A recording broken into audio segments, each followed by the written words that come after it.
Hello, my name's Casci Ritchie, and I'm here to present my paper, The Style We Sporting, Redefining New Power Masculinities and Prince's Gett Off.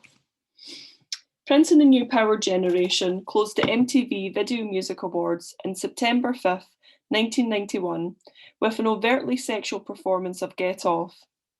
Reportedly, Prince had been watching erotic historical drama Caligula by director Tinto Brass, and boy did it show.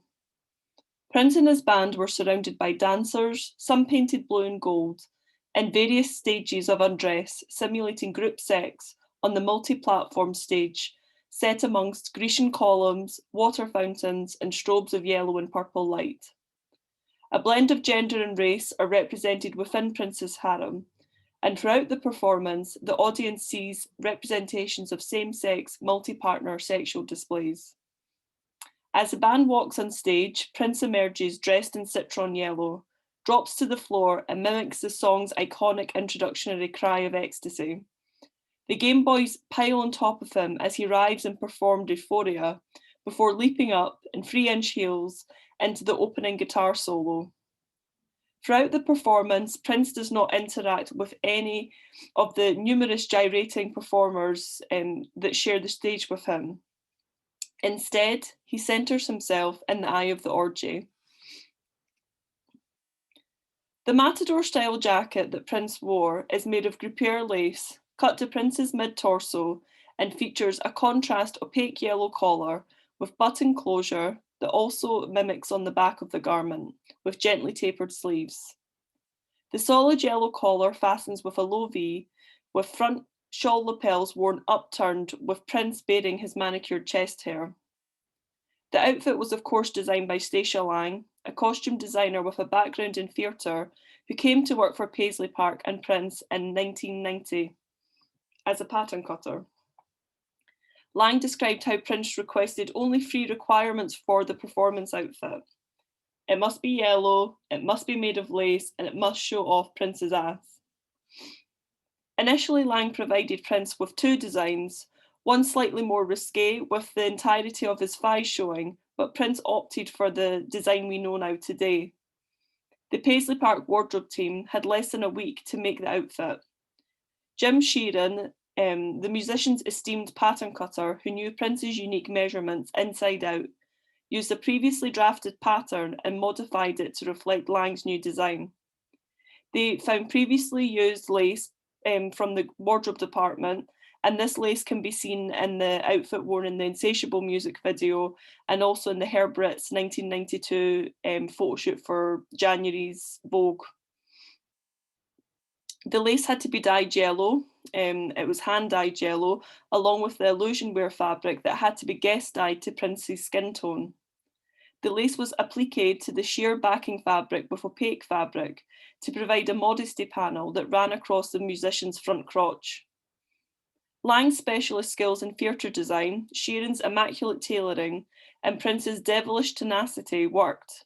The outfit complemented the deviant subject matter perfectly and worked well with his grinding choreography. And the yellow Guipure lace 2-piece is now known as one of Prince's most iconic looks. Gett Off reclaims Prince's love god status with a funky house beat, a James Brown homage, and the recounting of 23 positions in a one-night stand. Prince once again puts his partner's pleasure on a pedestal, centering the lyrics around the pursuit of the female orgasm. The jacket rides up to reveal Prince's torso as he bumps and grounds rhythmically to the music. This allows the audience to see the impossibly petite waist of the musician, expertly cinched in with Lang's yellow trousers. Prince's inverted triangle silhouette, affiliated with his early 1990s look, can be seen here with light-coloured shoulder pads inserted underneath the see-through lace to build up his petite upper body. Prince's buttocks were of course not fully exposed. A custom-dyed illusion wear fabric was inlaid into the design to give the impression of bare skin, and this is a trick that was used predominantly in burlesque dancers in the 30s and the 40s, and is usually wide scale today with dancers, performers on stage, people like Beyonce, Dua Lipa, Lady Gaga, the majority of their costumes are made from illusion wear. I do think that the back of his, looking at the costume, I believe that the back of his panel was spray painted a little bit to give a bit of definition to those butt cheeks, but we may never know. For the audience at home, however, they believed that Prince was basically flashing them, and this went down as one of the most kind of notorious and scandalous performances in the MTV VMAs to date. Cultural historian Joanne Entwistle discusses the boundaries between dress and body. Quote, "Dress lies at the margin of the body and marks the boundary between self and other, individual and society. This boundary is intimate and personal," end quote. The Guipure lace selected for the outfit was heavy in construction, despite the material's enlarged holes within the fabric. Barbara Brownie describes this, quote, "exposure in motion," end quote, as a voluntary act. And as such, any exposure of the flesh that occurs as a coincidence needs to be known as a considered movement. Prince's body is now visually amplified by the vibrant contrast of yellow lace against his bare skin. As Prince arrives on stage, expressively contorting his body, the close-fitting nature of the garments revealed Prince's body in full spectacle. Body hair, muscles, and flesh on display.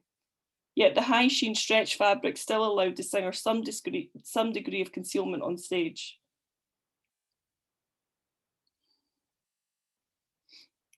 As Prince thrusts and grinds his pelvis to the beat of the music, he twirls effortlessly in his coordinating heels to reveal the flasher trousers.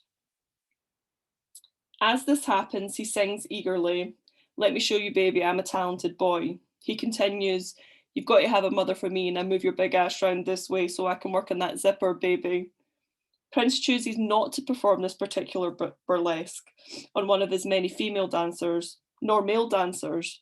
Instead, Prince demonstrates his desires on his own body by sticking his buttocks out and physically pointing whilst demonstrating the highly suggestive instructions.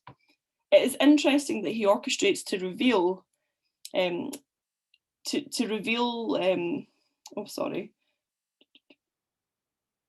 the full exposure at this point to those particular lyrics. One could argue that by revealing the shocking design detail at this point, Prince was affiliating himself with anal sex, offering one of the many 23 sexual positions that could be done to him. This choreography can be viewed as a direct act of disrupting traditional masculinities and heteronormative sex, with Prince allowing himself to be objectified as a sexual object for all. Gett Off centres around the tensions and frustrations of sexual frustration and the release of the female orgasm. In centering his body through fashion, he turns his body into orgasm and motion, equating himself with the woman in the song he fantasizes about. In relation to contemporary music at that time, this act is a revolutionary one and is a divisive statement against the heteronormative gender performances atypical in music of that contemporary time.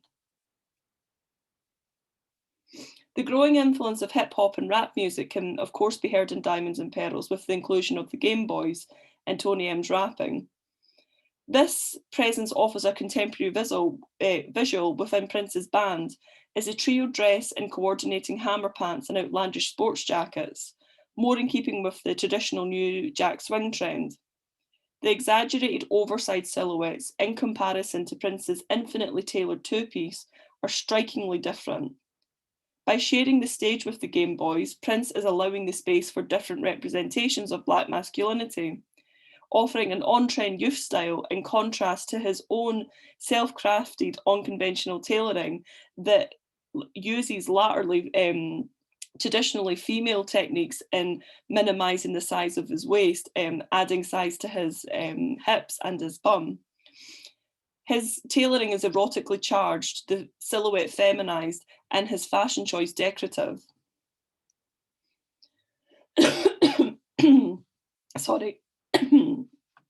Joel Penny states in "We Don't Wear Tight Clothes, Gay Panic and Queer Style in Contemporary Hip Hop" that the gender-specific codes established within mainstream hip-hop fashion follow a distinct pattern.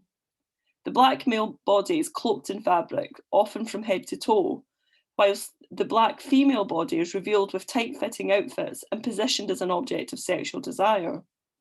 Reflecting upon this, Prince is akin to the black female body, not the male's, with his own controlled positioning of sexual desire. We must also remember that Prince requested this particular design to strategically show off his buttocks, and as a result, every inch of his voluptuous curves that were manufactured by the clever tailoring of Stacia Lang's design. He used the cut-offs to his advantage to perform the song to its fullest and lewdest potential. We know that Prince liked to cause a stir and he liked controversy, and this wasn't the first time that he used fashion in order to do so. Penny suggests that tight clothes on male bodies offer a de-phallicization, which may offer an insight into the sartorial threat of the genre's hypermasculine identity. An understandable response to the growing popularity of hip-hop could have resulted in a change of image for the musician. However, he did the exact opposite, instead leaning further into his developing Paisley Park tailoring look. Direct comparisons at the time with Prince's silhouette and tailoring can be linked to womenswear designers such as Jean-Paul Gaultier, Terry Mugler, and Azadine Leah. These unconventional ways of tailoring were a new way of dressing the male body, and he used womenswear techniques in order to do this. In many ways, Prince's performance is a gender non-conforming statement, but ultimately it centres around his heteronormative sexual appetite, which typically centred around women. A distinct switch in Prince's performative masculinities can be seen over the next few years. In one extreme, his fashion becomes even more abstract, with cosmetics piled on and corseted waists. But musically, his song centres more and more on promiscuity, machismo, sexual appetite, and self-adulation. An extension of Prince's VMA's provocateur performance can be seen within the music video for Violet the Organ Grinder. This video was directed by Randy St. Nicholas, who also directed the Gett Off video. Violet subverts heteronormative masculinities one step further, presenting Prince as other, and features elements of fetish and BDSM sexual practices within the visuals. Prince is centred as the focal object de art, inviting the viewer into his own inner sexual sanctum. Caged behind bars, a petite figure poses centre stage, enveloped by two golden-hued cage dancers that appear straight out of Caligula. As the mystery figure opens their gilded arms, they introduce themselves as Violet the Organ Grinder, a chain-clad masked figure with the intention of tending to your sexual pleasure 24/7. The figure's face is completely disguised under a waterfall of chunky metal chains, attached to a black conductor cap, which has been branded with the metal love symbol. This immediately gives away the identity of the elusive entity. Spoiler alert, it's Prince. An intricate mesh of gold circles and latticed chains adorn Prince's bare chest, the metal findings glistening against his flesh. An obscenely tight, singed pair of trousers appear almost sprayed onto his body. Prince's visual presentation in the music video depicts a long-standing fascination with fetish wear, with previous performances during the 1999 Purple Rain and Love Sexy tours featuring chains, restraints, masks, etc. These acts were typically performed by the female performers within Prince's bands at that time, including Jill Jones, Cat Glover, Wendy and Lisa. But in Violet the Organ Grinder, Violet is positioned as both dominant and submissive, with an incessant need to grind all the livelong day. Revisiting a similar mise-en-scene featuring in the 1999 album shoot, Prince is found reclining, seemingly nude amongst a tangle of fuchsia bed sheets. His modesty is preserved throughout the film, lustfully moaning and posing with some lovely looking grapes. His skin glows amongst the warmth of berry linens, his complexion expertly painted for the Grecian gods, with a smoky doe eye only to be rivaled by Jane Fonda's Barbarella Bambi stare. And within Violet the Organ Grinder, I think there is particularly in the interiors, there's a kind of link to this kind of inner sexual sanctum, similar to the space age, tactile, furry spaces that Jane Fonda Barbarella found herself in, and Prince finds himself in Violet the Organ Grinder. Prince reclaims purple with the second look of the film, an immaculate tailored suit with a flouncy blouson mimicking the gangsta glam styling. The eye-popping colour contrast of juiced purple grapes and luminous Chiquita banana yellow is mouth-watering, making the song's visual all the more lustful. And silhouetted against his erotic factory backdrop, Prince's figure cuts a defined figure of angular shoulders, tiny waist and lean legs, and pert bottom. Prince's silhouette is in a direct comparison to what is widely acceptable as fashionable and acceptable within Western menswear at that time. I just think, side note as well, that Prince looks absolutely immaculate here, and I can't really ever put it into words, just how fabulous he looks, but I'll give it a bash. The start of the decade heralded the demise of the 1980s power suit, with designers such as Giorgio Armani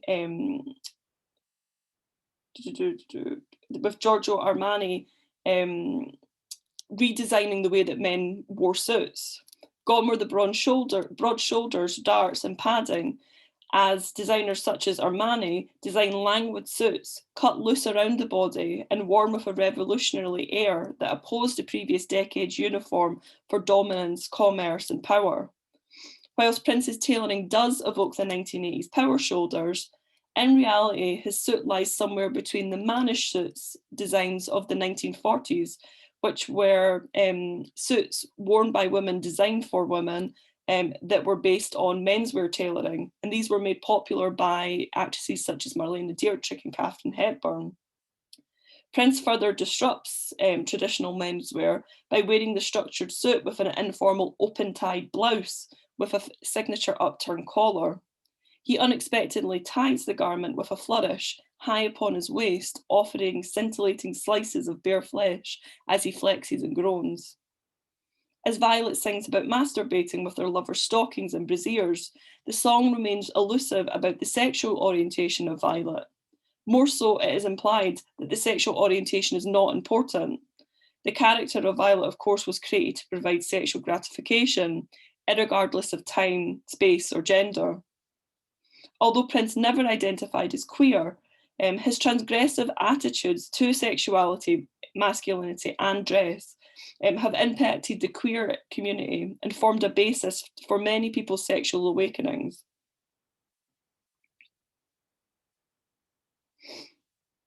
Prince has often been revered as a modern dandy, and fashion scholar Rebecca Arnold discussed the dandy's attention to detail.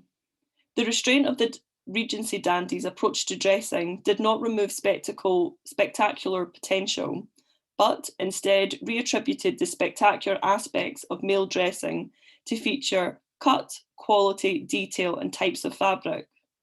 Much like the Regency dandy, Prince exemplified male dressing in a performative manner, something he admired of his parents Mattie and John L. Nelson from a young age. And this Prince quote from The Beautiful Ones, where he talks about the sharkskin suits and the cufflinks and the gloves and the way that his mother and father dressed when they were going out to get ready, that's like really indicative of Prince's love of the art of dressing. Playing the role of the Paisley Park gangster, Prince unsettles the unconventional image of masculinity with an immaculately painted face, exuberant hairstyle and 3-inch heels. Prince, of course, personifies a modern dandy with the 1992 Vogue article, where he showcases his inner Paisley Park wardrobe department, this space where he creatively manifests this idea of perfection, and he wears it. He goes out and wears these details, these designs. Diamonds and Pearls solidified Prince as a fashion icon for the new decade and introduced the audience to a new power masculinity they had not yet witnessed before. Against the growing popularity of hip hop and the genre's aggressively heteronormative masculinities, The diamonds and pearls wardrobe was a defiant subversion of traditional Black masculinities, resulting in a gender and genre non-conforming statement. Through fashion, performance, and music, Prince has challenged the way in which we understand gender expression. Weathering numerous fashion trends, political landscapes, spiritualities, and relationship statuses, Prince rewrote how Black masculinity could be perceived in the 21st century. Reflecting posthumously, I can never say that word, on Prince's style evolution, it is important to note that many of his iconic outfits no longer read as controversial to contemporary audiences. However, we have yet to see a mainstream male Black artist experiment as wholly and as diversely as Prince has through nudity, fashion, and sexual expression and performance. At critical points in his career, Prince took chances both musically and visually. And as an artist, he always had control over his work to the utmost degree, and it was incredibly important to him. As a result, Prince remained fully in control of his own narrative throughout his life, using fashion as a way of expressing himself. Regardless of arched eyebrows, distraught parents, and dwindling album sales, Prince did everything he could to remain true to himself and his artistry. And that's me. Thanks very much. Toodle pip.